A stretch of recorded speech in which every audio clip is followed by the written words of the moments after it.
kita akan lanjut ke hemato-onkologi. Untuk di hemato-onkologi ini akan ada 6 subbab yang akan kita bahas, dari anemia sampai defisiensi vitamin K. Oke, yang pertama kita bahas adalah anemia defisiensi besi. Nah, jadi anemia defisiensi besi kayak namanya kalian juga pasti udah sangat familiar dengan kondisi ini. Dia itu anemia yang disebabkan oleh kekurangan zat besi. Nah, jadi sebenarnya anemia defisiensi besi ini salah satu kondisi terbanyak ya untuk menyerang anak-anak maupun ibu hamil. Nah, tanda dan gejalanya juga kalian pasti juga udah pada familiar, yaitu pucat karena kadar Hb-nya kurang dari 7, terus ada kalau misalnya di gerakan masyarakat itu punya singkatan 5L, yaitu lemah, lesu, lelah, lunglai, sama satu lagi itu lemah, lesu, lunglai, letih. Nah, terus bisa juga membuat daya tahan tubuh si anak itu buruk. Nah, karena daya tahan tubuh buruk itu, bisa juga si anak akan mudah terserang infeksi. Nah, biasanya kalau anemia defisiensi besi, karena penyebabnya itu adalah kurangnya zat besi, jadi ada masalah di produksinya, maka tidak akan ada ditemukan organomegali. Nah, terus kita lanjut, next. Nah, jadi untuk gejalanya itu ada yang mild, moderate, sama severe. Kalau mild itu biasanya walaupun dia anemia atau Hb-nya kurang dari normal, dia itu asimptomatik, jadi tidak ada gejala. Kalau misalnya yang moderate, biasanya dia muncul gejala kayak lemah sama muncul palpitasi. Nah, kalau yang sampai parah, yang severe, dia biasanya udah nggak kuat lagi untuk melakukan aktivitas yang sedang. Kayak misalnya naik tangga, dia udah nggak kuat, ngos-ngosan, terus disuruh jalan 500 meter, dia juga udah nggak kuat, kayak gitu. Nah, biasanya temuan fisik yang paling sering ditemukan dari anemia defisiensi ini adalah yang pertama itu adalah si koilonechia. Jadi kalau koilonechia itu nama lainnya adalah kuku sendok. Jadi kukunya itu cekung kayak di gambar, dia itu akan ada cekungan seperti sendok. Tuh. Nah, terus bisa juga dia muncul stomatitis. Terus selain stomatitis, dia juga bisa muncul angular cheilitis. Ini yang di gambar atas ini, jadi di daerah ujung bibirnya dia akan kering dan pecah-pecah. Nah, selain itu juga dia nanti seperti yang bilang tadi bisa muncul takikardi, bahkan bisa juga ditemukan systolic ejection murmur walaupun jarang. Oke, next. Nah, untuk si anemia defisiensi besi ini, pemeriksaannya itu biasanya dilakukan dengan pemeriksaan hapusan darah tepi. Nah, jadi hapusan darah tepinya nanti didapatkan adalah yang namanya central pallor. Jadi central pallor itu dia tengahnya itu kan kalau normal sel darah merah itu kan tengahnya itu kan putih tapi cuman sepertiganya. Nah, kalau central pallor si tengah sepertiga putih tadi itu dia lebih besar. Jadi biasanya sampai 2/3. Kalau kalian bandingin, dia inti pucatnya itu lebih lebar. Nah, selain itu juga bisa ditemukan yang namanya cigar cell. Boleh namanya cigar cell boleh, terus pencil shape juga boleh, atau pencil cell juga boleh. Jadi emang bentuk selnya itu dia lonjong. Itu sangat khas ditemukan pada anemia defisiensi besi. Oke, next. Nah, untuk tata laksananya dari anemia defisiensi besi ini, yaitu ya pemberian besi, gampangannya gitu. Nah, untuk pemberian besinya itu dengan dosis, kalau misalnya anak-anak itu biasanya 3-6 mg per kilogram berat badan dibagi menjadi 3 dosis. Tuh. Nah, kalau misalnya nanti untuk monitoring dari pengobatannya itu, setiap sebulan dia akan dilakukan pemeriksaan Hb. Nah, kalau misalnya sebulan pertama setelah pemberian obat dia berefek, jadi Hb-nya mulai naik, maka terapinya akan dilanjutkan sampai 2-3 bulan berikutnya. Sampai Hb-nya itu normal. Gitu. Nah, si tablet FE ini dia juga punya efek samping, yaitu bikin mual muntah. Gitu. Nah, untuk diet makanannya yang harus di-highlight dari pasien-pasien dengan kondisi anemia defisiensi besi ini adalah dia harus makan makanan yang banyak mengandung besi. Nah, makanan-makanan seperti apa? Makanan-makanan yang daging merah, terus habis itu bayam, terus hati, kayak gitu. Nah, vitamin C ini juga ditambah karena vitamin C ini dia membantu penyerapan Fe gitu. Nah, sedangkan seperti teh, terus susu itu tuh kalau teh itu boleh dikurangin, kalau susu itu sebaiknya bukan dikurangin, tapi cara makannya itu diubah. Jadi misalnya anaknya itu makan daging merah, nah jangan dibarengi dengan minum susu. Jadi misalnya saat ini anaknya makan daging merah, baru selang beberapa jam kemudian baru minum susu. Kenapa seperti itu? Karena teh dan susu dia itu mengganggu penyerapan dari Fe-nya. Jadi sama aja kalau si anak itu udah makan daging merah banyak, tapi dia makannya bersamaan dengan Fe terus susu gitu karena dia akan mengganggu penyerapan dari Fe-nya tadi itu. Nah, terus kapan sih perlu dilakukan dari transfusi darah? Nah, kalau misalnya transfusi itu biasanya diberikan kalau kondisi anemia sudah berat, terus ada superimpos infeksi, atau misalnya dia Hb-nya itu kurang dari 4, pemberiannya itu Hb-nya itu kurang dari 8, tapi ada tanda-tanda oksigen hanger. Jadi oksigen hanger itu contoh pasiennya sesak, terus pasiennya juga punya riwayat gangguan jantung, misalnya gangguan katup jantung, di soal biasanya ada murmur, atau ada riwayat gangguan jantung lainnya, kayak gitu. Nah, biasanya untuk pemberian transfusinya itu pakai PRC, itu 2-3 mili per kilogram berat badan. Oke, next. Nah, ini yang aku bilang tadi, jadi ada beberapa kandungan atau senyawa yang dia bisa mengganggu dan membantu dari penyerapan si Fe. Contoh yang mengganggu itu adalah si antasida, terus tanin, biasanya pada teh, terus fitrat, biasanya pada sereal, sama fosfat. Nah, sedangkan yang membantu meningkatkan penyerapan Fe itu biasanya kayak daging, senyawa sitrat kayak misalnya contoh vitamin C, jeruk, dan lain sebagainya, fruktosa, terus asam askorbat itu juga. Nah, selain itu juga nanti biasanya ada soal-soal yang menjelaskan kalau makanan-makanan yang berserat dia itu juga bisa mengganggu penyerapan dari si Fe-nya. Gitu. Jadi makanan-makanan berserat seperti apa? Makanan-makanan berserat seperti sayur. Nah, tapi sayurnya itu nggak semua sayur, karena sayur tertentu seperti bayam, dia itu malah mengandung Fe yang cukup tinggi. Oke, lanjut. Nah, selanjutnya itu adalah tentang resus dan golongan darah dari incompatibility dari resus dan golongan darah. Nah, jadi kenapa sih bisa muncul dari resus incompatibility? Nah, jadi hal itu terjadi apabila ada seorang wanita dengan resus yang negatif menikah dengan seorang pria yang resusnya positif. Nah, ini tuh nggak bisa dibolak-balik ya. Jadi nggak bisa ceweknya resusnya positif menikah dengan cowoknya resus negatif tuh nggak bisa. Jadi ini adalah keadaan yang mutlak.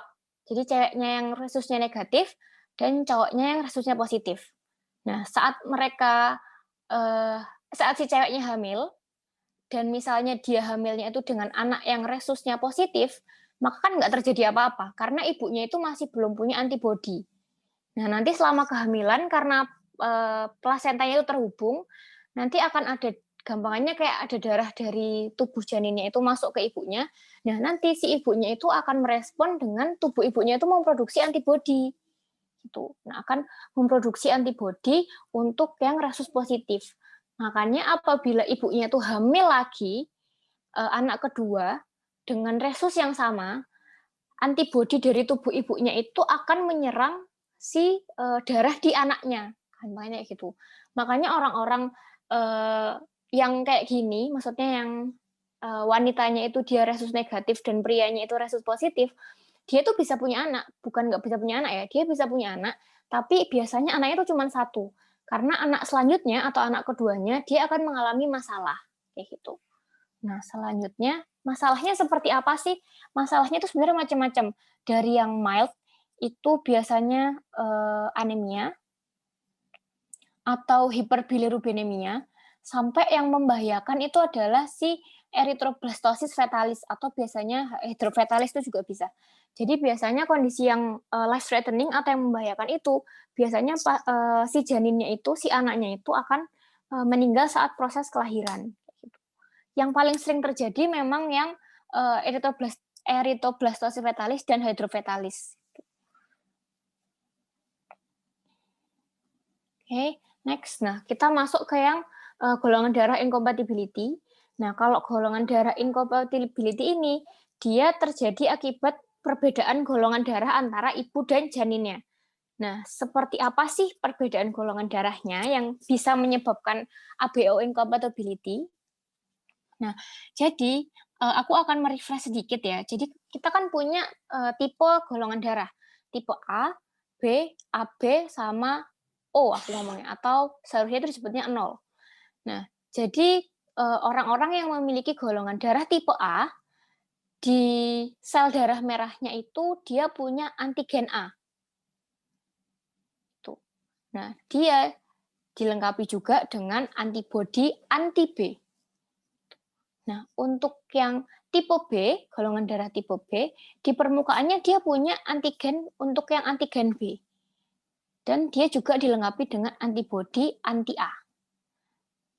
Untuk yang tipe AB, dia punya antigennya itu antigen A dan antigen B, dan dia tidak dilengkapi dengan antibodi anti A maupun anti B.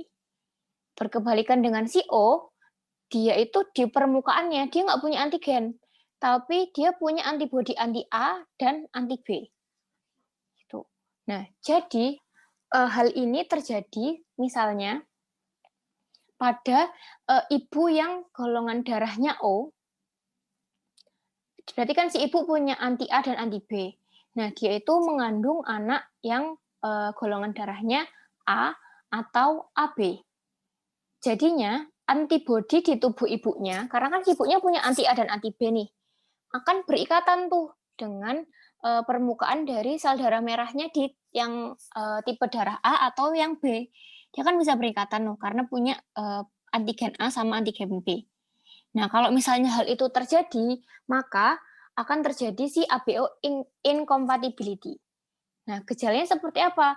Gejalanya ABO incompatibility itu tidak separah dari rhesus incompatibility.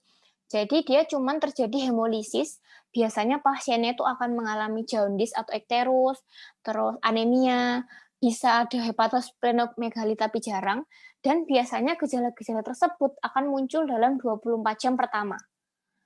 Nah, untuk pemeriksaan labnya, selain mungkin pemeriksaan golongan darah dari ibu dan anaknya, bisa juga dengan pemeriksaan COMTES. Jadi COMTES itu nggak melulu untuk AHIHA, tapi bisa juga digunakan untuk yang ABO incompatibility.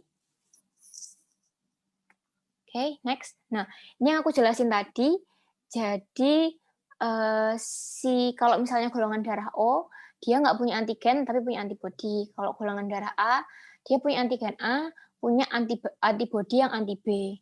Terus yang golongan darah B, dia punya antigen B dan punya antibodi anti A. Kalau golongan darah A, dia punya antigen AB, tapi dia nggak punya antibodi. Oke, next. Next lagi. Nah, jadi ini yang aku bilang tadi, jadi si antigen sama antibodi itu kan harus berikatan nih, bisa berikatan.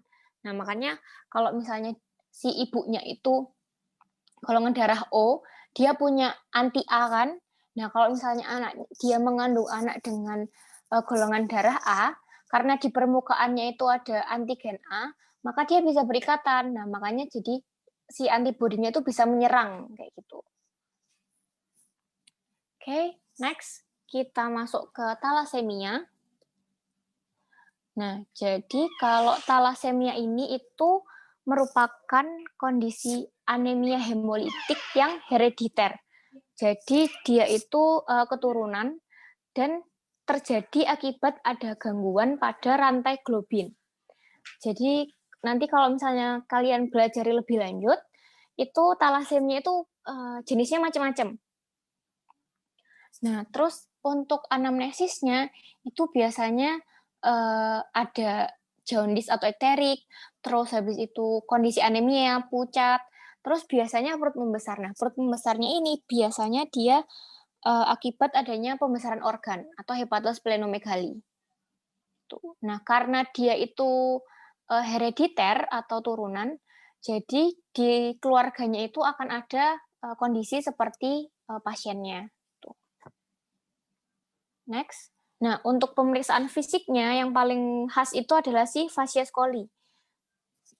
Nah, jadi Facies coli ini atau Facies rodent ini muncul akibat pertumbuhan tulangnya itu terjadi secara cepat.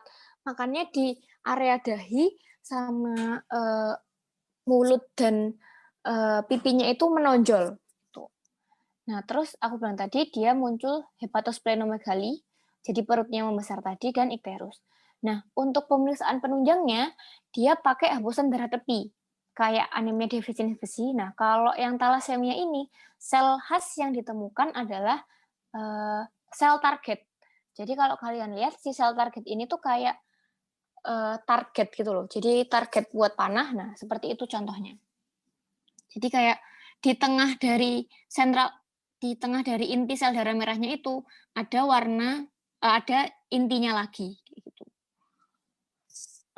Nah, karena tadi dia ada gangguan dari pembentukan rantai globin, makanya pemeriksaannya itu juga yang paling penting adalah atau gold standarnya adalah dengan pemeriksaan elektroforesis HB. Nanti yang dicek itu adalah HbA, HbA2, sama HbF. Gitu. Oke, lanjut. Nah, ini aku bilang tadi, kalau misalnya perut yang membesar, biasanya dia itu akibat adanya hepatosplenomegaly. Nah, terus extramedular hematopoiesis ini yang jadi yang pertumbuhan tulangnya itu terjadi secara cepat. Jadi kalau misalnya dilakukan foto ronsen, hasilnya seperti ini.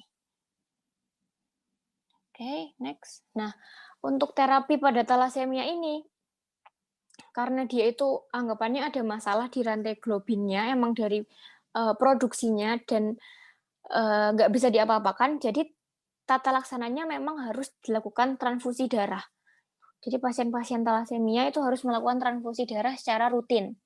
Gitu. Nah, untuk pemberian obat-obatan medikamentosanya itu biasanya obat-obat tambahan kayak asam folat, terus vitamin E, kemudian vitamin C itu juga bisa. Nah, next, selain itu juga untuk pada kondisi thalassemia ini, yang paling penting untuk dilihat itu adalah kondisi iron overload. Jadi karena hemolisisnya itu terjadi secara kronis, walaupun udah dikasih sel darah merah lagi kan nanti tetap bisa hancur lagi kan. Nah, itu akan terjadi penumpukan dari Fe-nya. Jadi iron-nya itu akan terjadi penumpukan. Nah, penumpukannya itu bisa terjadi di berbagai macam tempat. Bisa di kelenjar pitutari, bisa di jantung, bisa di liver, pankreas, maupun kelenjar gonad. Nah, makanya biasanya untuk pasien-pasien dengan thalassemia ini juga diberikan obat-obatan yang untuk iron chelator. Jadi untuk memecah si Fe-nya itu tadi. Oke, next. Selanjutnya itu adalah ITP. Nah, kalau ITP itu atau imun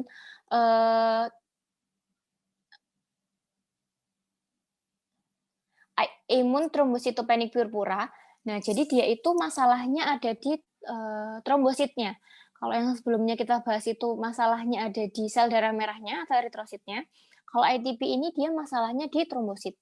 Nah, untuk anamnesisnya yang pertama dilihat itu adalah ada riwayat infeksi.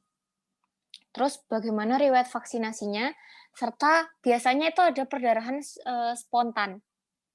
Dan bisa dicari juga adanya apakah ada pemberian obat-obatan seperti aspirin dan heparin. Nah, biasanya untuk gejalanya itu biasanya ada gum bleeding, terus muncul epistaxis. Nah, selain itu juga yang paling khas itu adalah muncul purpura. Jadi bisa peteki, ekimosis atau hematom. Nah, biasanya itu bisa di ekstremitas bawah atau ekstremitas atas. Nah, untuk pemeriksaan penunjangnya, yang pertama kali harus dilakukan itu sebenarnya adalah pemeriksaan si trombosit. Jadi didapatkan trombositopenia dengan ukuran yang normal atau giant platelet. Nah, terus untuk pemeriksaan darah lainnya, dia normal, Hb-nya normal, leukositnya juga normal. Nah, kemudian yang harus diperiksakan lagi adalah BT. BT ini adalah bleeding time. Jadi dia bleeding time-nya itu dia memanjang. Terus lanjut, kita lanjut ke hemofili.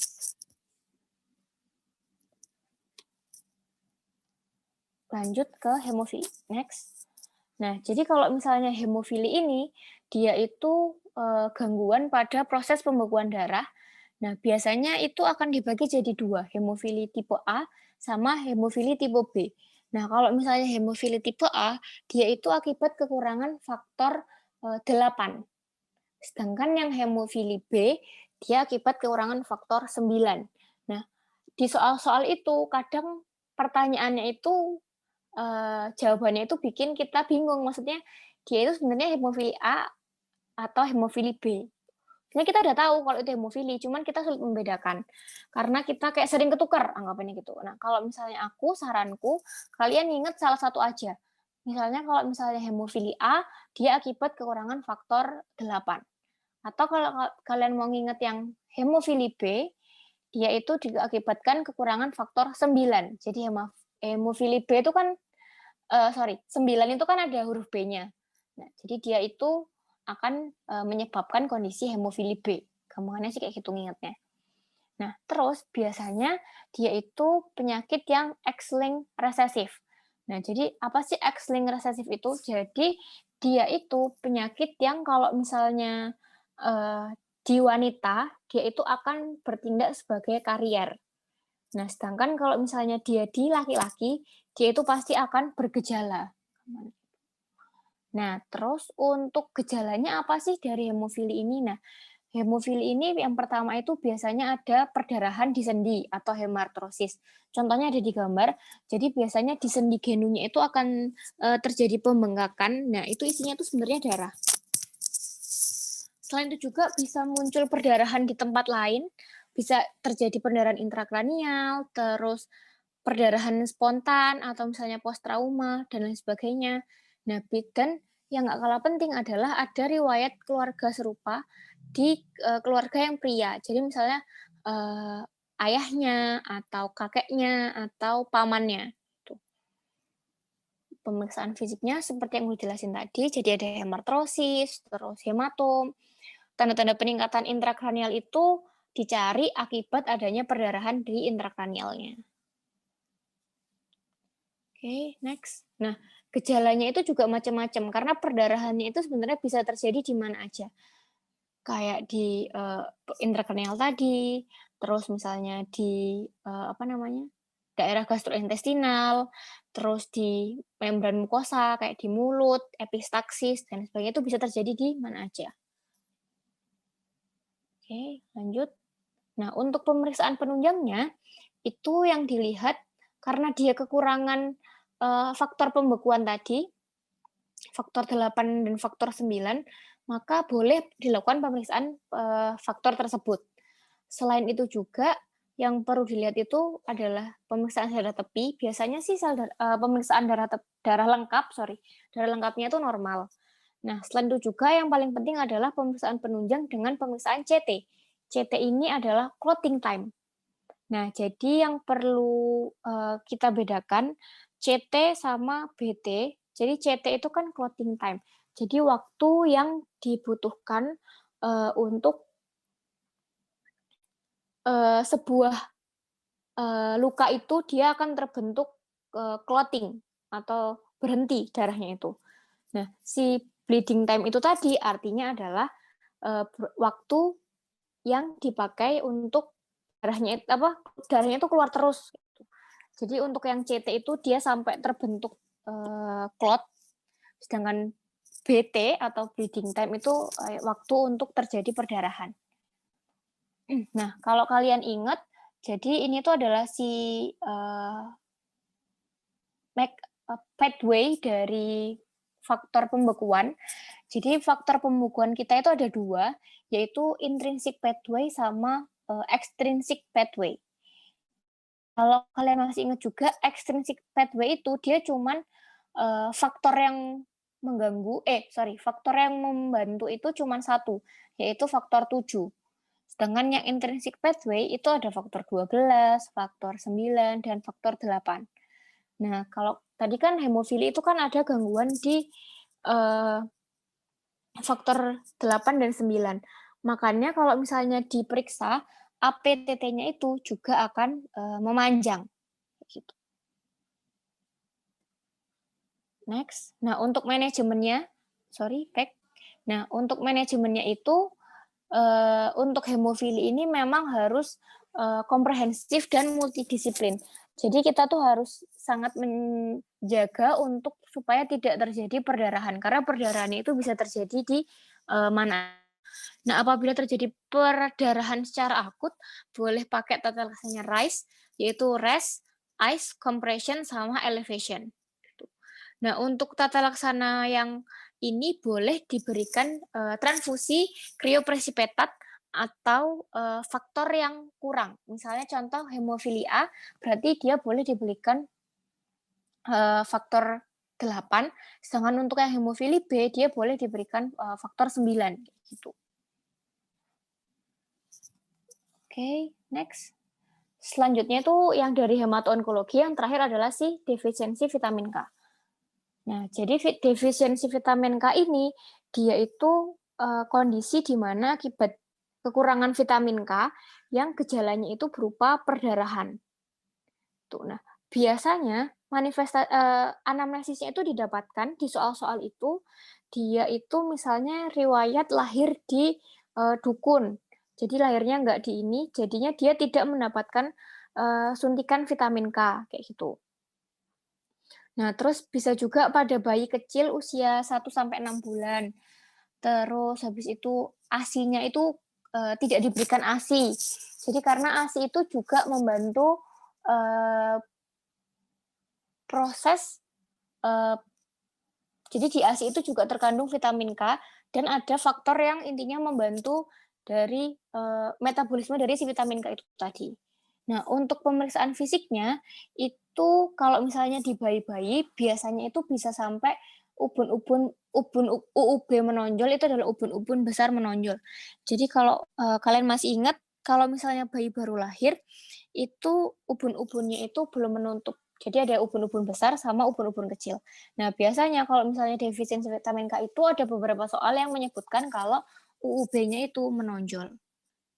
Kalau misalnya defisit neurologis itu juga bisa, bisa muncul kejang vokal, terus hemoparesis, atau mungkin, paresis dari nervus cranialis.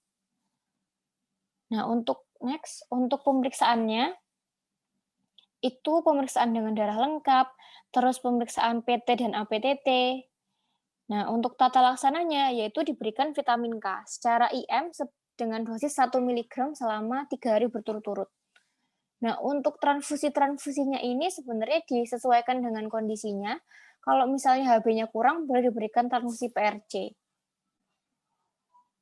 Untuk pemantauannya, bisa dilakukan cek UUB-nya tadi, terus kondisi klinisnya, GCS-nya seperti apa.